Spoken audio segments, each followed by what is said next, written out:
কুকিংয়ে আলুর খাস্তা কচুরি খেতে খুবই মজার, আর বানাতে একটি আলু আর 1 কাপ ময়দা, এই দুটো উপকরণেই বানানো হয়ে যায়।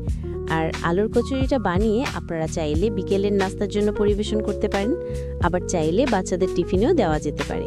আলুর কচুরি বানানোর জন্য প্রথমে আমরা ময়দার একটা ডো মেখে নিব। একটা বাটিতে নিয়ে নিচ্ছি 1 কাপ ময়দা, তারপর স্বাদমতো লবণ আর 1 টেবিল চামচ রান্নার তেল দিয়ে দিচ্ছি। এখন ময়দা আর তেলটা ভালো করে মিশিয়ে নিচ্ছি। আপনারা চাইলে এখানে সাদা আটা দিয়েও এই কচুরিগুলো বানাতে পারেন। ময়দাটা যখন তেলের সাথে ভালো করে মেশানো হয়ে গেছে, কুসুম গরম পানি দিয়ে ময়দার এই ডোটা মেখে নিচ্ছি সফট করে, আর রেস্টে দিয়ে দিচ্ছি যতক্ষণ না আমাদের আলুর পুরটা বানানো হচ্ছে। একটা বড় সাইজের আলু নিয়েছি, প্রথমে পিলার দিয়ে আলুর খোসাটা ছাড়িয়ে নিচ্ছি। তারপর আলুটাকে আমি প্রথমে স্লাইস করে কেটে তারপর সাইড থেকে আবারও কেটে কিউব করে কেটে নিচ্ছি। আলুটা যখন কাটা হয়ে গেছে, তারপর পরিষ্কার পানি দিয়ে ধুয়ে নিচ্ছি কয়েকবার। আলুর পুরটা রান্নার জন্য চুলায় প্যান বসিয়ে 2 টেবিল চামচ রান্নার তেল আর 1 চা চামচ আদা রসুন কুচি, 2 চার মতো পেঁয়াজ কুচি দিয়ে দিলাম। এই সবগুলো যখন কালারটা একটু চেঞ্জ হতে শুরু করেছে, ঠিক ওই পর্যায়ে 1 চা চামচ 5 ফোড়ন দিয়ে দিচ্ছি।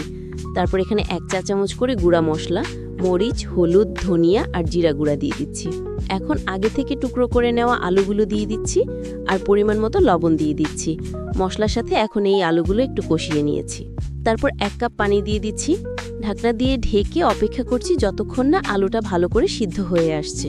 পানিটাও শুকিয়ে গেছে আর আলুগুলো সিদ্ধ হয়ে গেছে। এখন এখানে দিয়ে দিচ্ছি ধনেপাতা কুচি আর কাঁচামরিচ কুচি। চুলা থেকে নামিয়ে নিচ্ছি। আমাদের আলুর পুরটা রেডি হয়ে গেছে। আর এদিকে ময়দার ডোটাও সফট হয়ে গেছে। যে কয়টা কচুরি তৈরি করব ওই রকম করে ভাগ করে নিচ্ছি।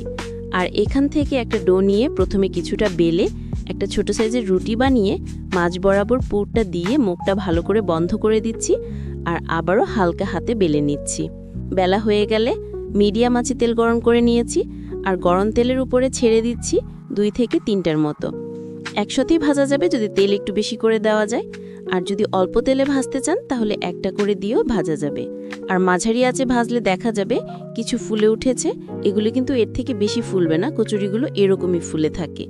সবগুলো বানানো হয়ে গেছে। আর এখন চলুন একটা কচুরি ভেঙে দেখি যেটা ভেতর থেকেও কতটা সফট হয়েছে। সহজ রেসিপিতে আজকের এই আলুর কচুরি শেয়ার করেছি। আশা করছি রেসিপি ভালো লেগেছে। আরও এরকম সহজ রেসিপি দেখতে চাইলে আমাদের চ্যানেল সাবস্ক্রাইব করবেন আর পেজ ফলো করবেন।